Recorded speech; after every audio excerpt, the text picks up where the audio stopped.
दोस्तों आज हम बात करेंगे भोला मूवी के बारे में। ये मूवी साल 2023 में रिलीज हुई है और ये मूवी एक्शन और थ्रिल से भरपूर है।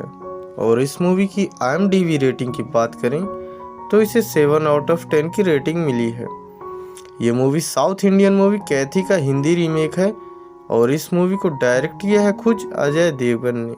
तो कहानी की शुरुआत में पुलिस वाले एक ट्रक का पीछा कर रहे होते हैं जिसमें 1000 करोड़ का कोकेन होता है। फिर पुलिस वाले गुंडों से फाइट करके ट्रक को जब्त कर लेते हैं, साथ ही 7 स्मगलर को भी पकड़ लेते हैं। पुलिस और गुंडों की मुठभेड़ में SP डायना यानी कि तब्बू के कंधे पर गोली लग जाती है और वह घायल हो जाती है।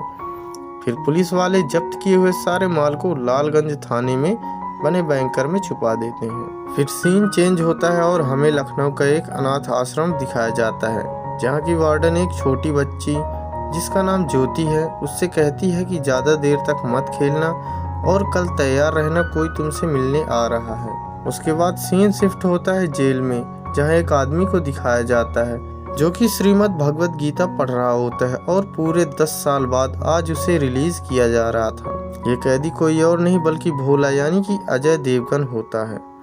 भोला को देखते ही दूसरे कैदी पूछते हैं कि ये कौन है। तब उन कैदियों में से एक मकरंद देश पांडे बताते हैं कि इसके बारे में कम ही जानो तो अच्छा, क्योंकि ये जब भस्म लगाता है तो अच्छे को भस्म कर देता है। भोला पुलिस ऑफिसर के पास जाकर अपना सामान ले लेता है और वहां से अनाथ आश्रम की तरफ निकल पड़ता है। दरअसल भोला जब जेल में था तब उसे पता चला था कि उसकी एक बेटी है जो कि लखनऊ के किसी अनाथ आश्रम में पल बढ़ रही है। आगे की सीन में हमें अश्वत्थामा यानी कि दीपक डोबरिया को दिखाया जाता है जो सिक्का गैंग के बॉस निठारी का छोटा भाई होता है। अश्वत्थामा यानी आंसू इस बात से बेखबर था कि उनका सारा माल पुलिस वालों ने पकड़ लिया है और वो मस्त पार्टी कर रहा होता है।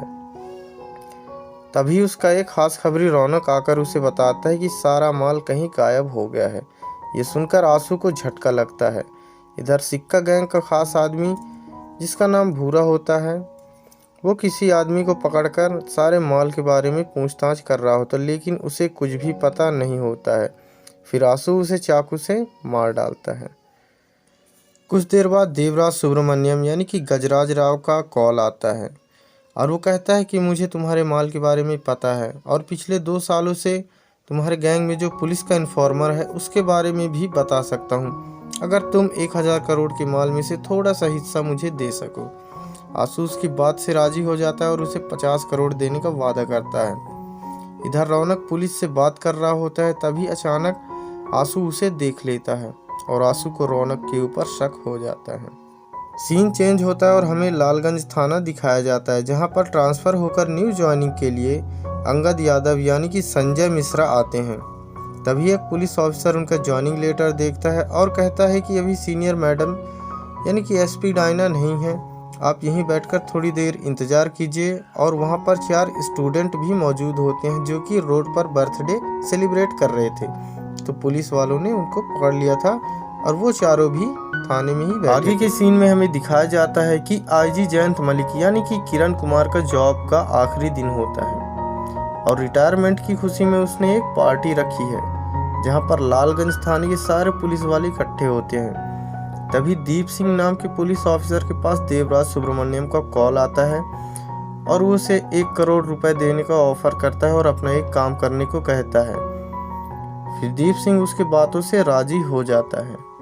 फिर वहाँ पे SP डायना आती है और वो देखती है कि किसी आदमी को एक ऑफिसर ने गिरफ्तार किया हुआ है। फिर SP Diana IG Jayant Malik को बताती है कि उन्होंने सारा जब्त किया हुआ माल लालगंज थाने के बैंकर में छुपा दिया है। IG कहता है कि जब तक सारे माल को कोर्ट अपने कस्टडी में नहीं ले लेती तब तक ये सीक्रेट किसी को पता नहीं चलना चाहिए। लालगंज थाना अंग्रेज़ों के ज़माने का होता है और पत्थरों से बनी इसकी दीवारें बहुत मजबूत होती हैं जिसे तोड़ना नामुमकिन होता है, इसलिए डायना ने इसी प्लेस को एकदम सेफ समझा और यहीं पे सारा माल छिपा दिया था। फिर IG जयंत मलिक डायना को पार्टी ज्वाइन करने के लिए और ड्रिंक करने को कहता है, लेकिन डायना मना कर देती है क्योंकि उसे कंधे पे चोट लगी होती है और उसने एंटीबायोटिक ली होती है। फिर पार्टी में आए सारे पुलिस ऑफिसर ड्रिंक करते ही एक के बाद एक बेहोश होने लगते हैं। दरअसल देवराज सुब्रमण्यम के कहने पर दीप सिंह ने दारू में रोफिनॉल नाम का एक केमिकल मिला दिया था, जिससे सारे ऑफिसर बेहोश हो जाते हैं और दीप सिंह भी बेहोश होने का नाटक करने लगता है। फिर डॉक्टर फ़ोन पे डायना को कहती है कि जैसा तुम बता रही हो उनमें से रोफिनॉल, मेटाजोलम, कीटामाइन या डायपेजम कुछ भी हो सकता है। अगर तुम 5 घंटे के अंदर हॉस्पिटल नहीं पहुंची तो उनकी जान भी जा सकती है। अब प्रॉब्लम ये थी कि 40 बेहोश पुलिस ऑफिसर को एक ट्रक में ही ले जाया जा सकता था, लेकिन ट्रक का ड्राइवर दारू पी के बेहोश होता है और किसी को वहाँ पे ट्रक चलानी नहीं आती थी। फिर डायना की नज़र गिरफ्तार हुए उस आदमी पर पड़ती है। दरअसल पुलिस ने भोला को गिरफ्तार किया होता है, जो कि अनाथ आश्रम अपनी बेटी से मिलने जा रहा था। भोला को ट्रक चलानी आती है, लेकिन वो मना कर देता है। फिर डायना भोला को धमकाते हुए कहती है कि तुम्हें फिर से जेल में डाल दूंगी, लेकिन भोला फिर भी नहीं मानता। डायना कहती है कि 40 पुलिस वालों की ज़िंदगी का सवाल है और रिक्वेस्ट करती है ट्रक चलाने के लिए। फिर भोला एग्री हो जाता है। भोला की नज़र वहाँ पर बन रहे खाने पर पड़ती है और उसे भूख भी लगी थी। फिर भोला कैथी की स्टाइल में चिकन लेग पीस खाने लगता है और खाने के बाद डायना कहती है इनको हॉस्पिटल पहुंचाकर हमें तुरंत लालगंज थाना के लिए निकलना है, लेकिन हम लोग हाईवे के रास्ते से नहीं जाएंगे, हम लोग मैप के सहारे से जाएंगे, क्योंकि डायना को शक होता है कि अगर हम हाईवे से जाएंगे तो गुंडे ज़रूर उन्हें रोकने की कोशिश करेंगे। फिर कैटरिंग में काम करने वाला एक व्यक्ति जिसका नाम कड़छी होता है, उसे लालगंज जाने का शॉर्टकट पता होता है और वह तीनों ट्रक में बैठकर निकल जाते हैं। इधर रौनक पल पल की खबर डायना तक मैसेज करते रहता है। तभी दीप सिंह के पास देवराज सुब्रमण्यम का कॉल आता है और दीप सिंह ट्रक में बेहोश होने की एक्टिंग कर रहा होता है। फिर देवराज सुब्रमण्यम कहता है कि मैं तुम्हें एक नंबर देता हूँ, तुम ट्रक की लोकेशन इस नंबर पे देते रहना। फिर डायना लालगंज थाने में कॉल करती है और एक सिपाही से पूछती है आज ड्यूटी में कितने लोग हैं। सिपाही बताता है कि 4 लोग हैं और एक नया हवलदार ज्वाइनिंग के लिए आया है। डायना कहती है कि लॉकअप में बंद क्रिमिनल्स के अलावा और कोई है या नहीं। सिपाही बताता है कि 4 स्टूडेंट है। डायना कहती है कि ठीक है, फटाफट आसपास के थाने से फोर्स बुला लो और थानों को चारों ओर से लॉक करके थाने की सिक्योरिटी टाइट कर लो, मैं आधे घंटे में आ रही हूँ। इधर देवराज सुब्रमण्यम आंसू को फ़ोन करके बता देता है कि तुम्हारे माल का पता चल गया है। फिर आंसू आसपास के एरिया के सभी गुंडों को 10 करोड़ का कॉन्ट्रैक्ट देता है और कहता है एक ट्रक में 5 पुलिस वाले हैं। डायना जिंदा चाहिए, बाकी सबको काट डालो। जिसने कर दिया 10 करोड़ उसके, और उनकी तस्वीर भी सभी के फ़ोन में सेंड कर देता है। फिर गुंडे निकल पड़ते हैं ट्रक के पीछे। तभी डायना के फ़ोन में मैसेज आता है लोकेशन ट्रेस होने का। फिर हमें ज्योति को दिखाया जाता है, जो कि इस टेंशन में होती है जो कल ज्योति से मिलने आ रहा है, उसका ज्योति के साथ क्या रिश्ता है। इसी सोच में उसे नींद नहीं आ रही थी। फिर सीन शिफ्ट होता है और लालगंज थाने में, जहां पे हेड कांस्टेबल तिवारी आसपास के थाने में कांटेक्ट करके फोर्स का जुगाड़ कर रहा होता है, लेकिन किसी भी थाने में फोर्स अवेलेबल नहीं होता। फिर डरकर किसी को बिना बताए वो चारों कांस्टेबल थाना छोड़कर भाग जाते हैं। कोकेन की इन्फॉर्मेशन मिलने पर आंसू और रौनक अपनी पूरी गैंग लेकर लालगंज थाने में अपना माल वापस लेने के लिए निकल जाते हैं। डायना फिर से थाने में फ़ोन करती है, लेकिन थाने में 4 स्टूडेंट और कैदियों के अलावा कोई नहीं होता। फिर उन कैदियों में से एक आवाज़ लगाकर स्टूडेंट से चाबी मांगता है। तभी एक बच्चा चाबी देने जाने लगता है। फिर वहाँ पे अंगद यादव आ जाता है और बच्चे को ऐसा करने से मना करता है। इतने में फ़ोन की घंटी फिर बजती है और अंगद फ़ोन उठा लेता है और बताता है कि थाने में कोई नहीं है। ये सुनकर डायना कहती है कि आप कौन हो। फिर वो कहता है कि मेरा आज ही ट्रांसफ़र हुआ है और मैंने अभी ड्यूटी ज्वाइन नहीं किया है। फिर डायना कहती है कि मैं एसपी डायना बोल रही हूँ और आपकी ड्यूटी लालगंज थाने में अलाउ करती हूँ। अपनी वर्दी पहनकर रेडी हो जाइए, ये बहुत ही इमरजेंसी सिचुएशन है। फटाफट थाने को चारों तरफ से लॉक कर लीजिए और लाइटें बंद कर दें। और फिर अपना नंबर देते हुए कहती है अगर कुछ भी हो तो मुझे कांटेक्ट कीजिए। फिर अंगद स्टूडेंट की हेल्प से थाने को अंदर से लॉक कर देता है और सारी लाइटें बंद कर देता है। फिर भोला के पास अनाथ आश्रम से ज्योति का फ़ोन आता है और पूछती है आप मुझसे कल मिलने आ रहे हो, आप मेरे क्या लगते हो। अपनी बेटी की आवाज़ सुनकर भोला इमोशनल हो जाता है और कुछ नहीं बोल पाता।